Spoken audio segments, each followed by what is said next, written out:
Assalamu alaikum, good evening, welcome to On The Ball. The Summer League Series. Week 2 just concluded today at Stepney Green Park and Victoria Park, I believe. In the studio, I've got two former chairmen of the Bangladesh Football Association, Surat Mia and Zakir Khan.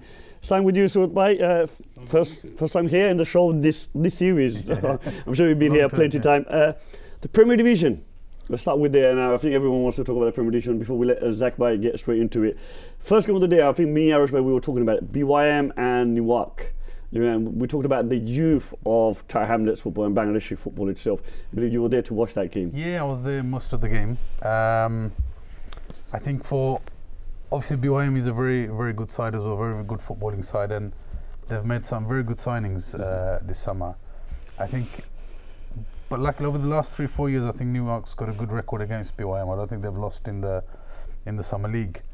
But yeah, Newark came up 2-0 winners. I think BYM had their chances. They put Newark under pressure a lot. You know, somehow Newark withstood that pressure and came out 2-0 winners. I think, Zak, coming to you, and obviously over the years we've talked about how Newark and BYM are the young teams coming through. I think one of the things that we constantly echo here is the fact that Newark has such a fantastic academy.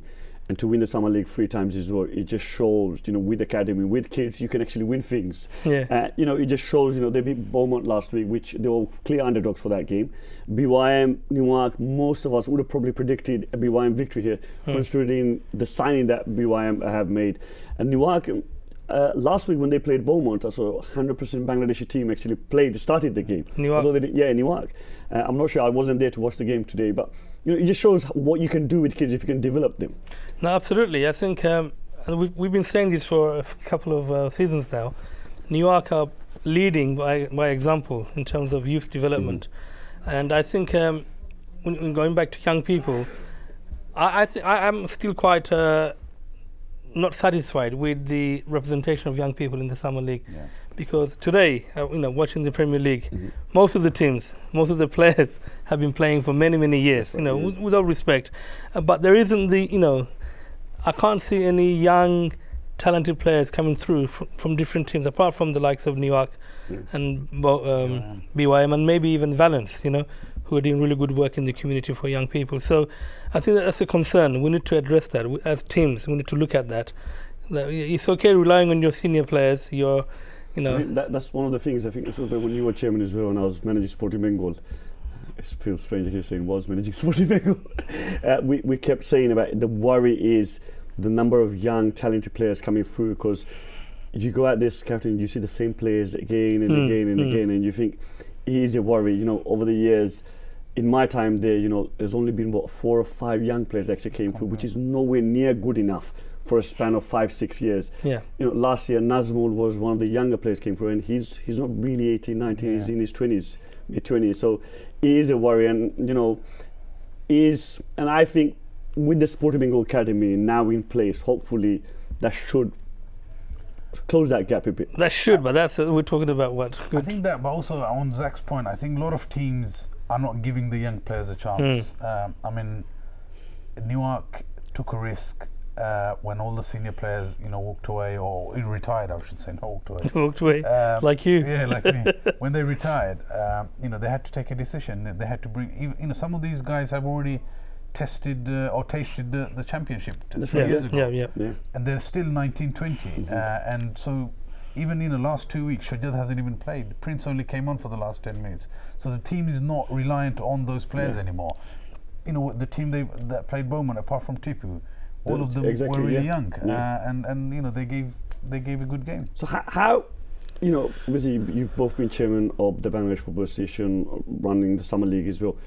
What do you think we as teams can do to encourage? Because obviously winning the Summer League is such a prestigious, although there's no huge financial rewards or anything, but it's such a big league to win. And of course, now as a manager, I want to give the best possible chance to my team to win it. Not many teams take that risk with young players. What can BFA do to actually encourage teams to give younger players a chance? I don't think it's up to teams. I don't think BFA can really do anything. Teams, I mean, you know, the teams you're putting out, Mamun, you know, top class players in every single position. But the Summer League has proved you can't always win with 11 top class players. Sometimes you need that mixture. You need a bit of it, and especially in this pitch, new pitch, 3G pitch. you need legs, you need fitness, Well, and you I need think legs. most of the players are realizing that. It's a fantastic venue to look at. Yeah. But when you're on the pitch playing itself, all of a sudden you realize players are actually tiring out a lot quicker. Yep. Whereas on Bartlett Park and Victoria Park over the years, you've seen players constantly playing like a five-a-side game for 1 hour. Here, even I saw the Ponders End and the Beaumont game today. There's so many players that play senior league football, and they've played 90-minute football right through the year, 40, 50 games under the belt. All of a sudden I see these players huffing and puffing. It's not just for Beaumont. I saw both teams really struggling towards the end. Even the BYM game, Newark game, I think BYM was technically very good. I think fitness-wise, towards the end, they kind of slowed down a bit, and I think Newark was still going. You could see they were still trying on the attack, counter-attack, still going. Defenders are coming back and covering. Let's go to the opposite side of the chain. We talked about youth, and you guys been famously here criticising two older team, the so-called experienced team, the Mahamadan and Stepney. Mahamadan came back, I think last year they lost 5-0 to BYM, and we all said here, including myself, said, it's an aging team, they need to do something. They went out with that same team, won the championship. Although I did predict they'll be the champions last year. But we did slate them, and rightly so. They lost 5-0 to a young, youthful BYM team. And they didn't really go out there and invest in youth. They kept with their senior players, and obviously Drogba made a huge difference for them. This year again, winning 1-0 against Aboani, and Aboani has always been one of their bogey teams over the years. They knocked him out of the cup semi-final last year as well. Being 1-0 against Aboani, sitting joint top with Newark. Can you see them go and defend their title? I think Newark's the only other team that's actually done back-to-back titles, if I'm correct. Yeah, but before going to that, what's the possibility? This is just a suggestion of BFA. Now, BFA has, there's a condition in the league where four non-Bangladeshis can play. Yeah. So why can't we say each team has to have 4 under 20 players, for example? Yeah. Is this possible? Is something to encourage? I think that's obviously if Aras was here, he could answer. I think it's a very. I don't think Aras can answer that. I think it's a very good idea, but the suggestion. But I think in terms of numbers, again, the way we actually did it when you guys did it, 1 non-Bangladeshi, then you increased it to 2, to 3, to 4. So I think probably 1 or 2. Then I think there's some kind of. If you implement 4, all of a sudden, some teams, including myself, Mahamadan. Maybe 2. Start with 2. Yeah. 2 shouldn't be a struggle. It's not a bad idea, and I think if teams are in favour of that, and if BFA actually encourages that, I think the whole ethos of the Summer League or BFA now should be young people, targeting the younger talent and nurturing them, rather than the likes of Surat and. But then again, doesn't it also boil down to the fact, like, if you, as a manager, if you should pick players on merit, on talent, rather than absolutely. age. Now, I've seen Tariq play today, and I'm thinking, what, I'd still put Tariq in my team because he's a very gifted player. No, of course. Now, if there's another 19, 20-year-old boy coming through, I shouldn't really put him in just because he's 19, 20. It should be on merit. Exactly. And if a 36, 37-year-old player can still do a better job than a 19, 20-year-old, surely he goes in the team on merit. Exactly. That's why I think it goes down to the clubs. The clubs have got to mix it up. What they've got, because some teams have just been cautious and just stuck with the same squad, and whereby they can easily introduce 1 or 2 players into the team. And if you introduce 1 or 2 players, it doesn't suddenly weaken your team dramatically. No, it doesn't. So that's something clubs need to take a lead as well, I think. So Mahamadan, let's go back to Mahamadan. Yeah. Joint top, current holders, brilliant result last week, winning 3-2. What's your prediction for Mahamadan this year? From what I saw today, again, and I've said this before, they are an aging team, and they've had the same squad for the last 6-7 seasons now, which is good in a way that they're playing together week in, week out. I thought they played some good football today, although I actually predicted Ponders End to win, because we had a little banter on watching the game. I think 2 at the moment were Ponders End game. Who did they play? They played Aboani. Oh, sorry, Aboani, yeah. I'll come back to Beaumont, yeah. I need to talk to you about Beaumont anyway. Aboani, Mahamadan, well. It's sort of like group, like that's sort of like, the older PYA group and Aboani group, the management has been sort of like, there's that rivalry between them. But Aboani seem to raise their game every time. Aboani Mahamadan's rivalry anyway. So they seem to raise their game in Bangladesh every time. So I spoke to Zach actually after the game. He said, we scraped it. I'm glad we got the 3 points. I said, the Summer League, that's what it's about. You're not going to go out in the Premier Division and batter teams. Yeah. But the Mahamadan team beat Ponders End last week, didn't they? 3-2. 3-2. So same team. So I think I wouldn't be surprised if Mahamadan do make it, to the top 2 this season again, if not win it. And I think they've got to keep Sadiq fit. Okay, Sadiq scored again this week, and he scored crucial goal last week as well. So I think. And Sadiq was actually coming back from a flu. I was speaking to him after the game. He said I was really struggling. So if he's struggling with the Plus, flu, they've got a couple of good signings. Yeah. From Shadwell. From Shadwell. Yeah. So younger players from Shadwell. Basit and Freddie. Yeah. Freddie. Yeah, I saw Freddie back after a while. They looked good as well. Both of them looked quite good playing together in defence. So I think they were good signings. Ace, newly promoted, joint top, 2 wins out of 2. Although they scored in last kick of the game, it was kind of unlucky for Usmani to lose the way. You get it. It's for any team to lose in that way in the last kick. I don't think they had time to take the centre. No. The referee actually blew the final whistle, showing by his new manager, pulling the magics there. I thought the referee was a bit harsh. I should let them at least take the centre. 6 points. They're seeing joint maximum points at the moment. So. It's not looking bad for them. It's not looking bad, I think. It was probably the 2 games they've played, Mamun, so far. I think those are the 2 games they probably would have before the summer thought, okay, we need to target those 2 games to get the points. And to their credit, they've got the points. And as you know, 9 is the magic number in the... It is in the Premier Division. I think the aim of most of the teams, especially after what happened to Shadwell and Bromley, is first and foremost survive. 9 points. Then think about championship. Absolutely. No one goes in there these days thinking about championship. After especially what happened to Bromley, Shadwell, any one of these big guns can go down. We'll come back to the first division and we'll see what happens when you go down. If you don't come straight back up, players start to filter away, and all of a sudden it becomes a harder task to come back up again. Usman, unfortunately, on 0 points in the bottom of the table. E7 lost 2-1 to Stepney. I think we saw the first goal Stepney scored. And it was a good goal. I think Zola came down the right, he crossed it, cut it back, and I can't remember the striker's name now. It was a good half volley. It was a good goal. He's a young guy. No, he's not a young guy. He used to play for Shadow years ago. You know the striker, I forgot his name. I can't remember his name as well, but it was a good goal though. It was a great goal. Well done. The days when we first started, there used to be games where you see PYO playing against a lower team, or you see the old Newark playing, you'd see 4-0, 5-0. Those days are past us now, isn't it? Although the games are still the same length, they were still 30 minutes each way. There's no more going at them battering team, unless you really catch someone on an off day.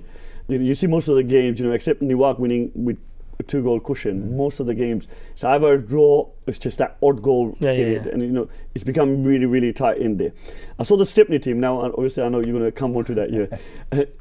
It's not a really youthful team. No. It's a lot of the players are actually now playing for the Sporting Vets team as well. But they're still doing the job though. They're still doing the job. That pulled off victory today. They're on 4 points. They drew against Abwani last week.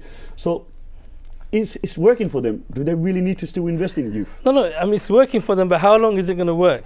Are they going to win the league, Mum? That's the thing. You need to look at the, We need to get Stepney in here. We need to get Stepney management in here. Absolutely. I've been trying to get them in here for 2 years. Who's managing Stepney now?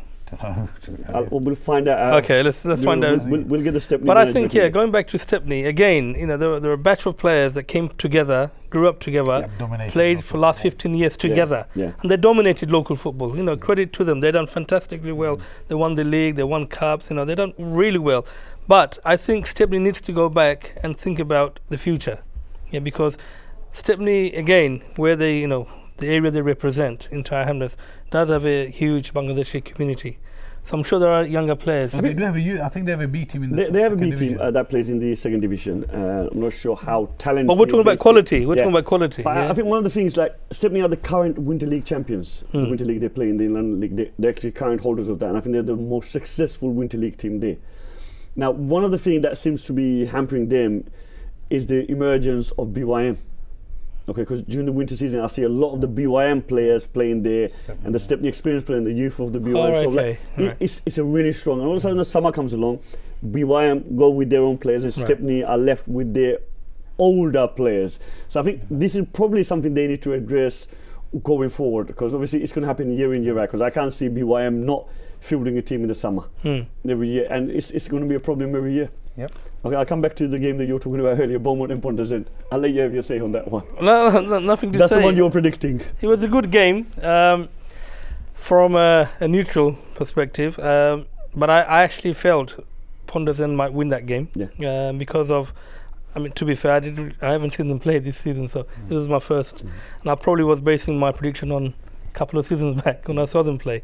Beaumont, honestly speaking, we always expect Beaumont to do well, We always expect Bournemouth to win the league at some point, but it's not happening. 19 years. For whatever reason, it's not happening.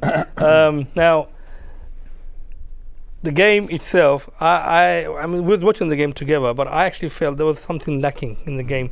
I don't know, maybe it was too hot, maybe the pitch was too big. I don't know, there were some individual, good tech. Individually, there was one or two really good players. No, there was no one created chances. One of the chances, we had one or two half chances here and there, and then one of their chances, I think Paul Burnett went through. It was just unfortunate the way he actually fell down there. I was actually really worried for his knee, because I actually thought he hurt his knee. Yeah. Although, some people found it quite amusing, obviously, the way he fell down. I thought he was going to book him for some but he looked quite dangerous to get it. And one of the things, after the game, I think I was speaking to my players as well, I said, look, if you don't want to have the right footwear on that surface, if you try and play with, molds or stuff, you need to have Astro trainers on there. Because otherwise your knee will get in there. But one of the things I was really surprised with, unfortunately, Bournemouth Ponder's end game over the years has become quite feisty. You see a lot of cards and everything. But today, funny enough, it was a very clean-cut game. There was no in-your-face. Although from a neutral point of view, you get today, and after the game, the shake hands, that mutual respect. Were there any bookings in the game? I don't think there was. I think Aaron only got booked because he said something to the referee, not because of a challenge or anything. Right. I don't think there's been a couple of challenges here and there. I don't think any of the team from either sets of the group actually got up to retaliate in any way, which was kind of strange for a Bournemouth Ponder's game going back the last 3 years. But again, we talked about it last week with Irish Way as well. The Premier Division, what it attracts. And today on display, especially the Bournemouth Ponder's game, I saw the number of senior league players playing there. You obviously got Dominic Green playing there as well.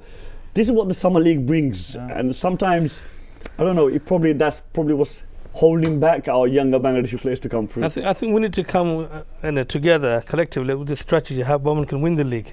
Probably, yeah. For one season. It will happen. I believe it will happen. In your time. In my time. Well, let's put it this way. Unless it happens, I'm still there. 19 years, I was speaking to Nurubai. I saw him after a while. I said, 19 years ago, I stood here and I saw you managing. 19 years back, and I'm still here. You know what? I tell you what. The day Liverpool win the Premier League, you'll win Bangladesh. It nearly happened last week. But overall, looking at the Premier Division, you see the caliber of players that actually each teams are attracting. And obviously Anwar, we'll come back to that topic in a bit. We talked about Anwar signing for Shadwell Youth. That's a big coup. Or Shadwell A in the first division as well. So, we're attracting the players. We're attracting them. There's no reason why we can't attract the players. I see a smile on your face. I can't understand the Anwar signed for Shadwell A. Yeah. Okay. Why now I'm just surprised. No, he has, because we talked about it last week as well. So we'll come back first division, because I think you have a lot to say about Shadwell A. Join us straight after this break when we look at the first division and the second division results on the league table.